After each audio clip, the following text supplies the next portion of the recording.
Hoje nós vamos abordar um tema fundamental para quem atua na seara do direito da saúde, para quem advoga na prática e para quem ainda não tem know-how, não tem experiência. A gente vai abordar a estruturação de uma petição inicial. E desde já é importante enfatizar que essa estruturação pode, claro, sofrer variações de acordo com a ação específica que você, enquanto advogado, vai precisar propor ao seu cliente.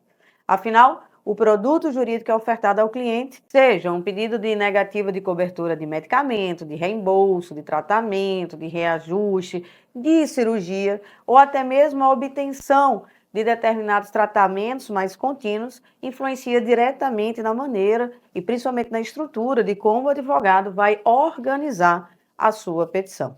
Aqui, no entanto, eu vou fornecer uma visão geral, estratégica, uma visão prática com o objetivo de munir a sua petição de recursos que facilitem tanto o treinamento da sua equipe para peticionar com qualidade, como também a execução dos atos na rotina forense. Dessa forma, evitamos, assim, aqueles erros considerados bobos, básicos e que podem efetivamente consumir tempo e acabar prejudicando o cliente lá no final. A gente vai evitar, inclusive, retrabalho. Então, de uma forma mais resumida, no encontro de hoje, nós vamos passar para vocês as orientações específicas sobre definição de competência, como fazer isso de forma mais estratégica, qual o juízo competente para que você distribua a sua ação. A gente vai falar um pouquinho também sobre a construção e a descrição dos fatos, como que você deve fazer, o que você precisa colocar. Além disso, a gente vai falar sobre o contexto da patologia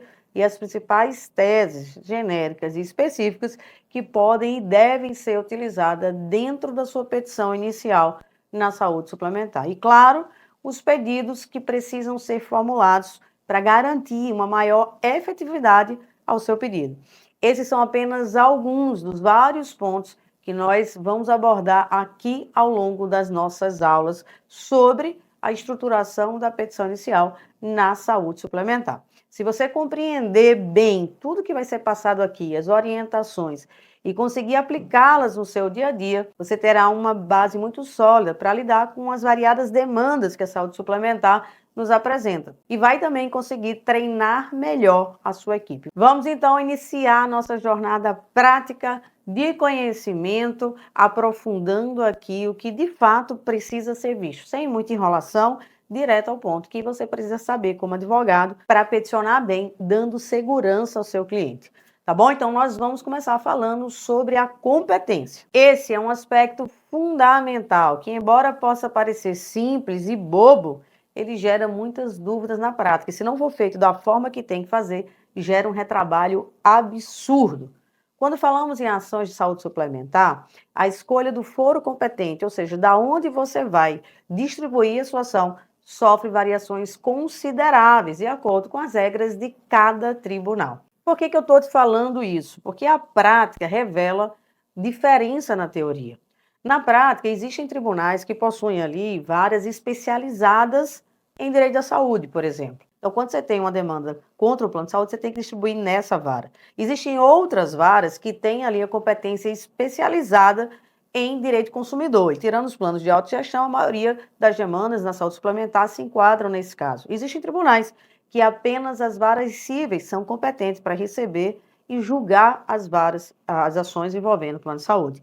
Perceba que se eu não conheço a composição de cada tribunal e simplesmente distribuo, por exemplo, uma ação na Bahia, com a mesma régua do Rio Grande do Norte, vai dar problema, porque na Bahia existe vara especializada em direito do consumidor. Parece simples, gente, mas eu quero que vocês percebam o seguinte. Se eu vou, por exemplo, protocolar uma demanda em Salvador, onde existe vara do consumidor, e eu simplesmente distribuo a minha ação numa vara cível, o juiz, ao receber a minha petição, ele vai se declarar incompetente e vai remeter para a vara do consumidor. Perceba, eu protocolei, eu tive que despachar, eu tive que diligenciar, o processo foi concluído, foi feita uma decisão, eu enxerguei essa decisão para o processo ser redistribuído, para eu ter que diligenciar de novo, para o processo ficar concluído novamente e sair a decisão. Olha quanto tempo a gente perde. Muitas vezes o cliente, ele não pode, numa demanda de saúde, perder esse tempo. Então, embora pareça ser muito simples o que eu estou falando aqui, na efetividade, a gente tem um ganho de tempo absurdo quando a gente passa a ter um checklist para observar o regimento interno de cada tribunal e as disposições das varas e competências antes de protocolar a ação. Passa a ser um peticionamento muito mais eficiente e a gente evita erro bobo e, sobretudo, retrabalho. Então, como ponto inicial que eu quero falar aqui, quando for estruturar a petição inicial de vocês, principalmente no direito da saúde, que permite que a gente atue em diversos tribunais do país, eu quero que você coloque como checklist aí no peticionamento do teu escritório, do seu, da tua equipe, que antes de distribuir uma demanda, você precisa fazer um checklist onde essa demanda efetivamente vai ser e precisa ser distribuída. Para isso, você pode fazer um checklist no seu escritório, como eu vou falar já já, ou você pode também orientar ao teu colaborador que antes de peticionar, sempre consulte o regimento interno do tribunal nos sites dos mais variados tribunais de justiça, ou, se for o caso, se a dúvida ainda persistir, ligue para o setor de distribuição. Ele vai perder ali 2, 3, 5 minutinhos pesquisando, mas ele garante que o peticionamento seja mais eficiente e, sobretudo, que o seu escritório, no fluxo geral, tenha menos retrabalho. Então, quando a gente fala de uma estruturação correta de petição inicial, a gente sempre passa pela análise correta da competência, e isso precisa ser treinado e alinhado com os seus colaboradores. Portanto, coloque ali no checklist que antes deles simplesmente fazerem a petição inicial, confeccionarem a petição inicial e protocolarem, eles confiram efetivamente se aquela competência está de acordo com o julgamento e a disposição interna de cada tribunal. Isso, como eu falei, vai ajudar a não errar em detalhe, não ter erro bobo e vai tornar o peticionamento muito mais eficiente. Outro ponto muito importante que a gente não pode esquecer quando a gente trata de distribuição e de competência é que a gente está lidando com o Código de Defesa do Consumidor. E quando a gente está lidando com o Código de Defesa do Consumidor, o consumidor ele tem o direito de escolher onde que ele vai protocolar aquela ação, se não for o domicílio do consumidor ou do réu, do fornecedor do serviço. Mas, Flávia, por que isso é importante aqui? Gente, preste atenção. A gente tem um tribunal, um judiciário que não possui jurisprudência uniformizada. Isso quer dizer que na Bahia, por exemplo, vai ser melhor para liminares e reajuste. No Rio Grande do Norte vai ser ruim. Já no Rio de Janeiro é bom. A gente tem, por exemplo, tribunais que possuem súmulas. Por exemplo, a Bahia, Rio Grande do Norte possui súmula de home care. Outros estados não possuem. Então, quando a gente está falando de saúde suplementar, com exceção, claro, dos planos de autogestão, que não se aplica o CDC, a gente tem ali a escolha do foro, ou seja, eu posso escolher se eu vou judicializar em Natal ou em São Paulo, uma ação contra o Bradesco, por exemplo. Então, se eu vejo que a jurisprudência daquele tribunal é mais favorável num determinado estado, obviamente eu vou ter que optar para judicializar naquele estado. Isso é o que a gente chama de estratégia processual adequada. A estratégia processual, ela começa antes mesmo do processo. Então, antes de você simplesmente, vou protocolar porque o autor mora em tal cidade e ele está ali sujeito à jurisdição de tal tribunal, você precisa fazer uma pesquisa prévia para ver, de fato, qual tribunal é mais apto, é mais favorável para aquele tipo de demanda. Por exemplo, vamos supor que a minha Unimed é a Unimed Recife e eu posso protocolar a demanda aqui em Natal ou a demanda em Pernambuco. E eu estou pleiteando ali tratamento para autistas, terapia pela ciência ABA. Eu vou peticionar no Tribunal de Justiça do Rio Grande do Norte, onde eu sei que a maioria dos desembargadores não decidem a favor da terapia ABA aplicada no seu ambiente natural, AT, na casa e na escola, ou eu vou protocolar em Pernambuco, que eu sei que a jurisprudência de lá é favorável. Obviamente, se eu sei dessas questões todas, eu vou optar por judicializar em Pernambuco. Então, eu quero ensinar você a exercer uma advocacia baseada em estratégia processual eficaz. Para quê, Flávia? para que você já entre em campo ganhando ali por 2, 3, 4, 5-0, para que você tenha ali uma grande probabilidade de êxito na sua demanda. E analisar os tribunais faz toda a diferença nesse sentido. Então, o passo 1 de uma definição estratégica de competência é você analisar se a disposição daquele tribunal está de acordo com a vara que você escolheu. Passo 2 é você judicializar ali, ver, fazer uma pesquisa prévia ali antes da judicialização, para ver se aquele tribunal tem matérias favoráveis à sua pretensão. Se tiver, você vai. Se não, se tiver a opção de você judicializar em outro tribunal que seja mais favorável, você vai no outro tribunal mais favorável. A título de competência, essas são as questões que eu queria passar para vocês, que são essenciais. Então faz o seguinte, com base em tudo que eu passei aqui, prepara um POP, procedimento operacional padrão. Estabelece a tua rotina interna e treina o teu time, para que antes que eles, ali o estagiário, o advogado, judicializem uma demanda, eles primeiro estudem a jurisprudência do tribunal, elejam o tribunal mais favorável e logo em seguida veja a definição da competência de acordo com a disposição interna de cada tribunal. Então essas foram as considerações sobre a competência e a distribuição do feito. Vamos passar a falar agora do item 2 de estruturação de petição inicial, que é muito simples, muito breve, e vai falar sobre a qualificação das partes que você, como advogado, deve fazer aí no seu processo. Então, a primeira tese que você vai construir é a tese de prioridade no feito. Para começar, se o caso envolver ali doenças graves, pessoas com deficiências, idosos ou crianças e adolescentes, é sempre importante que você destaque a prioridade no trâmite processual. Em vários tribunais, e há também previsão legal, inclusive do próprio CPC, traz a previsão de que pessoas com doenças raras, graves, pessoas com deficiência, possuem ali uma prioridade no feito. Então, é fundamental ressaltar esse fator, pois muitos magistrados despacham com uma maior urgência, obviamente, quando se deparam com quadros clínicos críticos ou com partes e pessoas que gozam da prioridade legal. E é muito importante dizer que essa prioridade, ela não vem só ali na tutela, ela é garantida por lei em todos os atos processuais. Ou seja, quanto menos o processo demorar no teu escritório, menos custo você tem e maior é a sua margem de lucro. Portanto, ali no direito, sempre trago em primeira mão a prioridade do feito, demonstrando a gravidade, demonstrando que seu cliente se encaixa ali numa daquelas situações que faz com que ele tenha direito à prioridade processual. O segundo ponto que você deve trazer na sua petição é ali a questão da demonstração do pagamento das custas, obviamente, ou da questão da gratuidade de justiça. Então, você precisa demonstrar ali que o teu cliente ele não tem condições de arcar com os custos do processo sem prejuízo dele e da sua família. Aí você tem a fundamentação no artigo 98 seguinte do Código de Processo Civil. É importante dizer que o direito à justiça gratuita é um direito personalíssimo. Portanto, se o seu cliente for menor de idade, você precisa sustentar ali não só o artigo 98, dizendo que é um direito personalíssimo, como também invocar o Estatuto da Criança e do Adolescente, ali no princípio da proteção integral. O que acontece? Muitas vezes, quando é criança menor de idade, os magistrados pedem para que junte as rendas do pai ou da mãe.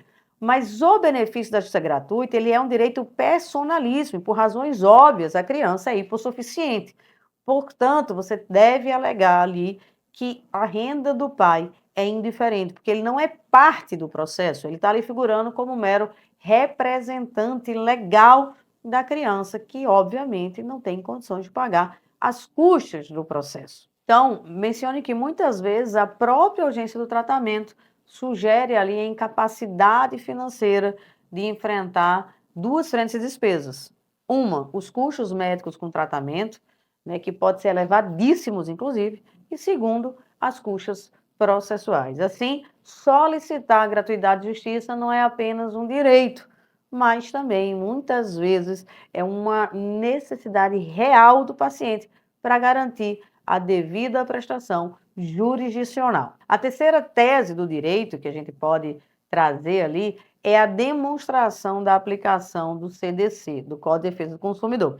O CDC ele vai ser aplicado à maior parte das ações de saúde contra as operadoras do plano de saúde, tá? A maior parte dessas demandas está sujeita à legislação consumerista. Dessa forma, você pode e deve, na grande maioria das ações, invocar o CDC, em especial artigo 6º, inciso 8º, que traz ali a previsibilidade da inversão do ônus da prova, permitindo ali que o consumidor seja beneficiado quando ele não tiver recursos para comprovar determinados fatos, determinados acontecimentos. Isso é muito importante. A gente tem também ali o artigo 47, que estabelece ali que as cláusulas contratuais elas devem ser interpretadas de maneira mais favorável ao consumidor, sobretudo quando forem ambíguas. Além disso, a gente deve sustentar o artigo 51 do Código de Defesa do Consumidor, que fala sobre as cláusulas abusivas, sobre a nulidade das cláusulas abusivas, especialmente quando coloquem ali o consumidor, que é o seu paciente,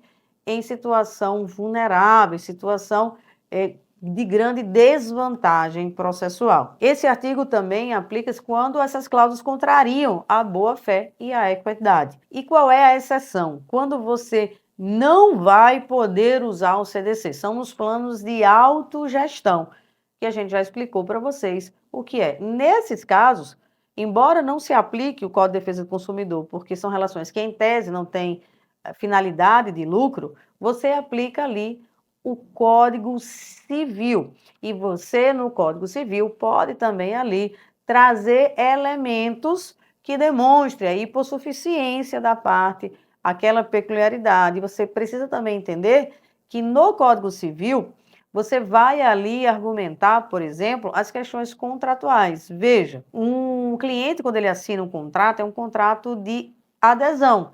Ele não tem possibilidade de negociar as cláusulas. Então, você traz ali preceitos do Código Civil, principalmente aqueles preceitos que tratam da natureza contratual. Por exemplo, você pode invocar ali o princípio da boa-fé contratual, ali no artigo 422 do Código Civil. Você pode trazer ali o dever de observação da boa-fé contratual e a probidade nas informações e na execução do contrato. Você pode e deve alegar a função social do contrato. Qual a função social do contrato em plano de saúde? É resguardar a vida e a saúde. Isso tudo você pode alegar, sobretudo quando envolve prestação de serviços essenciais, como é a saúde. Então, não pode atentar contra a dignidade da pessoa humana, contra a natureza social do contrato e contra a preservação da vida. A gente tem que observar, como eu já falei, que são contratos de adesão e que a parte hipossuficiente, sem margem de negociação, é, sem dúvida, o paciente, o seu cliente. Assim, as cláusulas que importam limitações ou excluem a cobertura de tratamentos essenciais ao paciente podem e devem ser consideradas abusivas. Nos planos gerais, você pode argumentar com o CDC. Do que não for, que for plano de autogestão, você pode ali claramente argumentar e trazer o Código Civil, demonstrando e trazendo as cláusulas abusivas e trazendo ali uma proteção, baseando ali sua ação nos princípios de proteção à vida e à saúde. Essas são, gente, os tópicos gerais que vocês vão utilizar na petição. Contudo, entretanto e todavia, existem ali as normativos, né, as teses específicas que você vai usar em cada caso. Portanto, ela vai variar. Se for uma questão de medicamentos, você tem que trazer ali algumas teses específicas. Se for, por exemplo, terapias e exames, são outras teses específicas. A gente tem ali também a questão de cirurgias, que aí já é outra tese. Quando a gente vai falando de medicamento, a sequência vai ser sempre a mesma ali.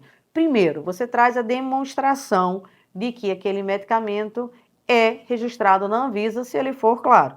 Se ele for registrado na Anvisa, você traz a demonstração. Se ele não for registrado na Anvisa, aí você vai ter ali a questão do tema 500 do STF, que a gente não vai entrar agora, que a gente já viu anteriormente, tá?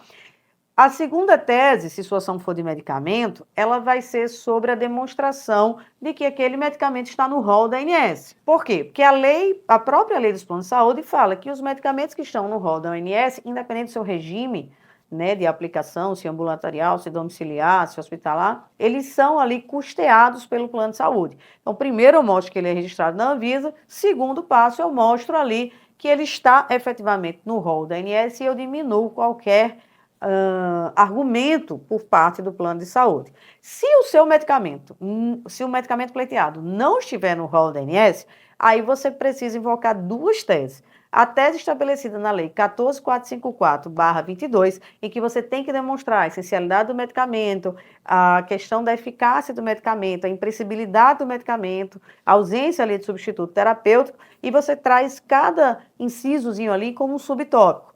Se por acaso esse seu medicamento que você está pleiteando na petição, ele também foi incorporado ao SUS pela Conitec, com parecer favorável da Conitec, você pode utilizar ali a tese da 14.307/22, ou seja, artigo 10, parágrafo 10º da Lei de Plano de Saúde, em que você trata ali sobre a incorporação automática do medicamento. Ora, a partir do momento que esse medicamento passa a ser incorporado ao rol da ANS, obviamente, a obrigação de custeio do plano ela é decorrente dessa incorporação automática. Isso é muito importante que você siga isso. Então, primeiro você vê se está na Anvisa, depois você vê se está no rol, depois, se não tiver, você traz a Lei 14.454/22, depois você traz ali os elementos, se tiver, claro, da 14.307/22, que instituiu ali o artigo 10, parágrafo 10º da Lei dos Planos de Saúde, que é a Lei 9656/98. Isso é muito importante demonstrar em toda situação de estruturação de peça inicial no direito da saúde suplementar, quando você estiver falando sobre tratamento, ok? Flávia, e se por acaso eu estiver falando de cirurgias? Aí, gente, primeiro, você vai ver se essa cirurgia está ou não no rol da ANS, é o seu primeiro ponto. Se não estiver, você vai trazer ali a questão dos critérios da necessidade, da imprescindibilidade, e você vai dizer por que não pode ser pela via comum. Por exemplo, a gente teve um caso recente em que o paciente tinha um câncer de próstata e esse câncer estava colado na próstata. Uma ação convencional iria aumentar muito as chances de risco. O que é que a gente fez? E de sequelas. O que é que a gente fez? A gente trouxe um relatório médico bem fundamentado e trouxe ali os riscos de uma ação dessa ser feita pela via ordinária, pela via comum. E trouxe ali a necessidade da cirurgia robótica, que foi inclusive feita em Recife. Então, é importante você abrir tópicos sobre a essencialidade do tratamento, da cirurgia, do exame, do tratamento, e trazer ali as consequências, as sequelas de que se aquilo não for realizado conforme efetivamente prescrito pelo médico. Obviamente, se a sua ação for terapias, você vai ter que abrir tópicos falando sobre a terapia, você vai trazer elementos validando a eficácia científica da terapia, você vai trazer elementos ali que comprovem a evolução do paciente, você vai trazer resolução, por exemplo, do Conselho de Fisioterapia, do Conselho de Psicologia, fundamentando ali a necessidade e a imprescindibilidade daquele tratamento que foi prescrito. Depois de todos esses tópicos, você vai ali trazer, por exemplo, vai abrir um tópico sobre o posicionamento do NATJUS, porque certamente o magistrado vai encaminhar essa tua demanda para o NATJUS. E ali você traz um tópico demonstrando notas técnicas favoráveis, já para fazer o primeiro conhecimento prévio do juízo, primeiro convencimento, prévio do juízo. Então, eu acho sempre importante trazer ali tópicos demonstrando que existe no NATJUS pareceres favoráveis à tua pretensão. Isso é muito importante. Eu gosto também de abrir um tópico sobre a jurisprudência ou sobre as súmulas, se tiver naquele determinado tribunal. Portanto, pesquise as súmulas de determinado tribunal, porque se tiver súmula, você já joga essa súmula na sua petição inicial. E traga sempre, quando você for falar de jurisprudência, o mesmo caso, a mesma patologia e o mesmo tribunal. Isso ajuda a afirmar o convencimento do magistrado que aquela sua pretensão é essencial e que existe base jurídica própria dentro do próprio tribunal que você está pleiteando aquele tratamento. Demonstradas as teses gerais e as teses específicas, que vai depender, obviamente, do objeto da atuação, a gente vai ter ali, óbvio, uma tese, um tópico sobre tutela de urgência, né? Se o caso requerer urgência, por exemplo, procedimentos imediatos, fornecimento de medicamentos, cirurgias, às vezes alguns exames urgentes, né? É fundamental que você abra um tópico próprio para pleitear essa tutela de urgência, tá bom? O CPC, ele permite, né, que o juízo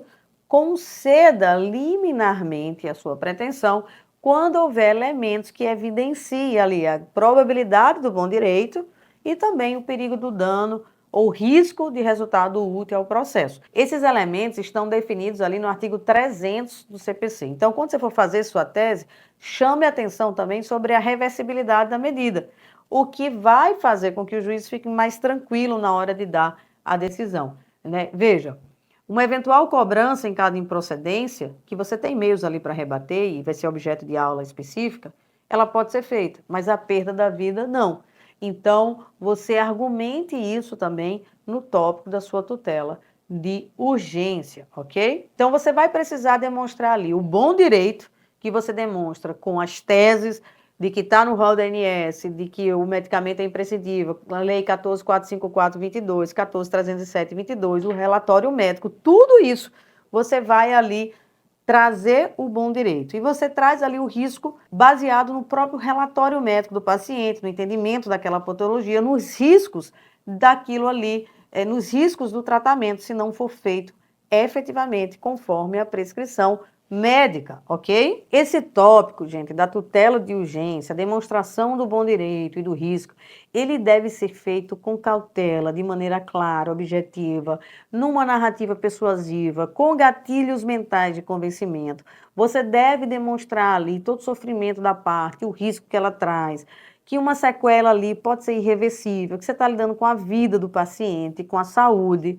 Tá? Então é um ponto crucial, porque a tutela antecipada ali de urgência, ela é extremamente importante para a utilidade do próprio processo. Não faz sentido uma pessoa com câncer, por exemplo, ter uma liminar indeferida, não ser revertida em agravo e demorar anos para conseguir sua pretensão. Muito provavelmente, ao final do processo em tratamento, ela não vai estar viva. Então é importante que você demonstre isso com muita cautela, com muito cuidado e com muita clareza ao julgador. É importante, gente, observar também que algumas demandas ali da saúde suplementar, além do instituto ali da tutela de urgência, a gente vai se valer de outros institutos processuais para conseguir a tutela pretendida. Algumas vezes, gente, a gente vai se valer ali também da tutela de evidência, que está prevista ali no artigo 311 do Código de Processo Civil. De acordo com esse dispositivo, a tutela de evidência ela pode ser concedida ali independente do caráter de urgência da medida, ou seja, você não precisa demonstrar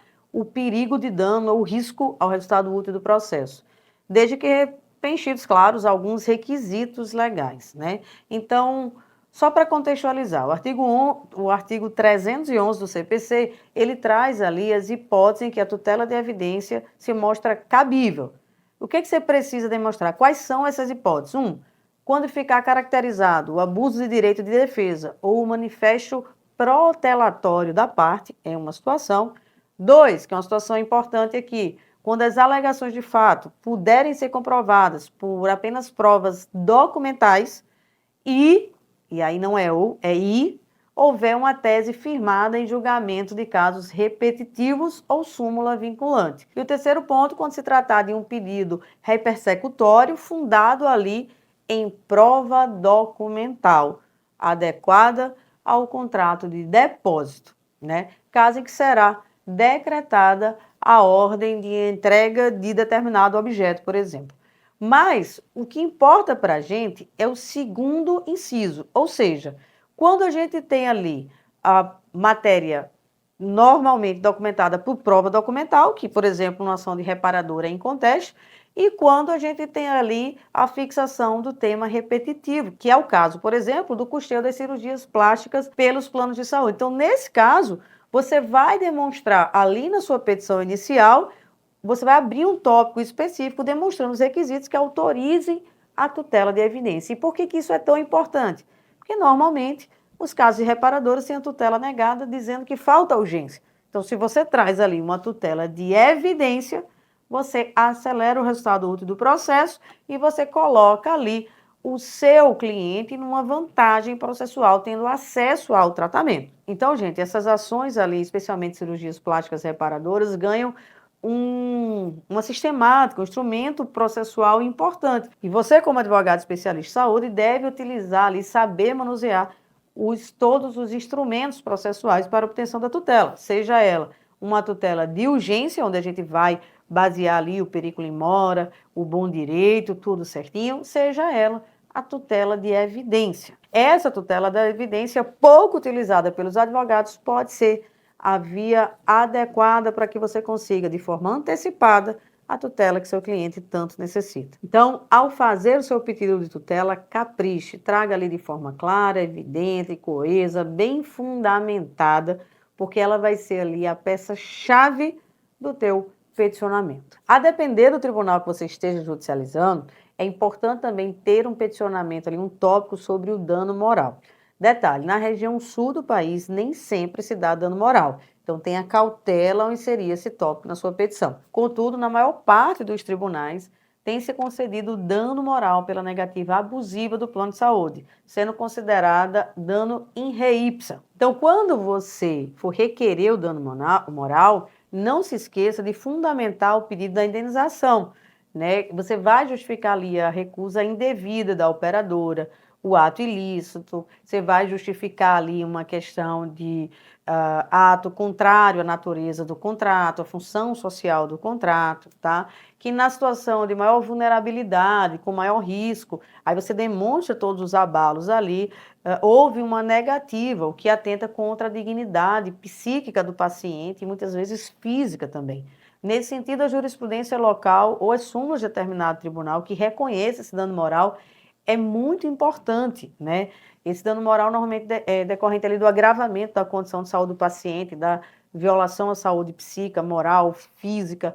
Então, é importante que você traga tudo isso e fundamente isso na recusa do tratamento, no ato ilícito da operadora de saúde. Mas eu repito, não saia colocando dano moral em qualquer tribunal. Por quê? Porque isso pode ter um efeito contrário. Olha só. Vamos supor que o teu cliente ele não é beneficiário da justiça gratuita. Você eleva o valor da causa por conta do dano moral. O que é que ele vai fazer? Pagar custas mais altas. Vamos supor que venha uma improcedência. O que é que ele vai fazer? Vai ser condenado a um honorário comercial mais alto. Então, quando for pedir o dano moral, sempre analise com cautela e prudência, ok? Dano moral, sim, nos tribunais em que você já pesquisou e que tem uma jurisprudência favorável ao dano. Tenha muito cuidado quando for pedir dano moral nos tribunais do Sul, especialmente ali, né, obviamente, Rio Grande do Sul, Paraná e Santa Catarina, ok? Tecidas todas essas considerações, chegamos agora no ponto final da aula de estruturação de petição inicial. E, gente, a gente vai falar agora sobre os pedidos. E, obviamente, eu não preciso dizer que os pedidos são fundamentais em toda petição inicial. Primeiro, porque ele delimita o alcance do processo, ele delimita o que o juiz pode ou não pode julgar, e ele é essencial para que você evite, por exemplo, uma segunda, uma terceira ação. Então, o primeiro pedido que você vai colocar na sua petição, obviamente, é o pedido de tutela antecipada de urgência. Então, você vai pedir liminarmente que seja deferido o pedido de tutela de urgência para que o réu custeie, por exemplo, ali, a cirurgia tal, prescrita pelo médico. Pedido certo e determinado. Aí você vai acrescentar, bem como todo o exame prévio, internação, tratamento pós-cirúrgicos, rede hospitalar, honorários médicos. Por quê? Um pedido certo e determinado e um mais abrangente. Porque nem sempre a alta médica se confunde com a alta hospitalar. Então, pode ser que lá na frente o seu paciente precise fazer, seu cliente precisa fazer a segunda cirurgia, a terceira, precisa de um exame, precisa internar. Então, é importante que você faça um pedido certo e determinado e também um pedido mais amplo. E aí, quando o juiz, obviamente, ele for ali analisar o seu pedido, ele vai deferir o pedido em parte, defira em parte o pedido concedido para autorizar a internação e a cirurgia, deixando de apreciar os outros que não houve negativa, não foi o caso, mas está tudo bem. Flávia, se ele vai negar, por que eu tenho que pedir? Porque lá na frente, se o seu cliente precisar, tiver uma outra intercorrência, precisar de um outro exame, precisar de uma outra cirurgia, você não vai precisar entrar com a petição inicial nova. Por quê? Porque são os pedidos que trazem os limites e os contornos da lide. Então, dê especial importância aos pedidos e quando for fazer um pedido, você peça um pedido determinado e certo, mas também coloque ali um bem como e amplie aquela margem do pedido. Eu já tive, por exemplo, uma cliente com esclerose múltipla, com mais de 40 lesões medulares e cerebrais, que precisou ser atendida no Hospital Albert Einstein e conseguiu o tratamento dela. Um ano depois, o processo ainda estava em curso, ela precisou ser transferida de UTI aérea e a gente só conseguiu porque na decisão tinha dizendo e tudo mais quanto for necessário ao bom tratamento da paciente. Então, observem isso, é muito importante. Segundo pedido que não pode faltar na sua petição: aplicação de multa diária com intimação pessoal do réu, tá? Tem um entendimento no STJ de que a intimação precisa ser pessoal, sob pena dessa multa ser considerada nula. Então, para evitar uma nulidade futura, peça o pedido de multa e peça o pedido da intimação pessoal do réu, ok? Além da multa, você vai pedir também o quê? O bloqueio do tratamento no valor que você trouxe ali o orçamento. Por quê? Porque a multa ela é ótima para o bolso, mas nem sempre ela é eficaz para o tratamento, para o paciente. Então, além da multa diária, a depender da situação, se for plantão, multa por hora, inclusive, peçam também o bloqueio do valor integral do tratamento para garantir a eficácia e eficiência da liminar previamente deferida. Combinado? O terceiro pedido que não pode faltar na sua petição é o pedido para que a intimação, a citação, seja feita através do oficial de justiça de plantão. São Paulo, gente, é o único local assim do país que com muita facilidade, já como rotina, o juízo manda a própria parte intimar, conferindo ali, né, um caráter de mandado para aquela decisão. Mas na maioria dos tribunais, é preciso que haja intimação por meio de oficial de justiça plantonista. Se você não fizer esse pedido, muitas vezes vai abrir abertura de prazo pelo sistema ou pelo DGEM e isso vai demorar. Então, peça sempre a intimação e a citação pelo oficial de justiça de plantão, ok? Seu quarto pedido deve ser ali a procedência do pedido, obviamente, que seja julgada procedente a ação com deferimento de todos os pedidos, depois você ratificando ali a liminar concedida. Depois você deve trazer ali, gente, os pedidos de, obviamente, decretação da justiça gratuita, a prioridade do feito, a depender se tiver dano moral, se tiver dano material. E eu gosto muito de fazer um pedido, de colocar assim, que seja pré-questionada a matéria dada a natureza do que está se discutindo, porque você já prepara o seu processo em todas as fases para um eventual recurso especial lá na frente, se isso acontecer. Outro pedido que não pode faltar é que a sucumbência seja ali ofertada e aplicada com base no proveito econômico da parte, que principalmente se for tratamento, que diz respeito ali não só a eventual dano moral, mas como também o valor do proveito econômico da parte, ok? Essas, gente, são as teses que precisam necessariamente ter na sua petição inicial. Se atentem ali às regras de competência, qualificação, as teses gerais, as teses específicas, a questão da patologia, a questão dos fatos, deixando claro que, óbvio, essas teses vão variar de acordo com a natureza jurídica da ação. Se é ação de medicamento de alto custo, vai ter um checklist. Se é ação de tratamento, vai ter outro checklist de tese. O que é que eu te aconselho como advogado, como gestor, que quer ali uma produção mais eficiente? Faça checklist para a produção e treine a sua produção para que saiba elencar as teses em caso de medicamento, em caso de exame, em caso de terapia, em caso de cirurgia.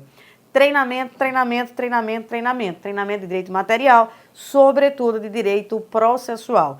Tudo isso junto vai trazer uma visão geral, uma visão global da petição inicial, vai diminuir os erros em massa, vai acelerar o processo e vai deixar o teu peticionamento, a tua petição inicial, muito mais estruturada e muito mais eficiente. Espero que essa aula seja tão proveitosa para você e no seu escritório, quanto os ensinamentos são aqui no meu escritório. Te vejo na próxima aula.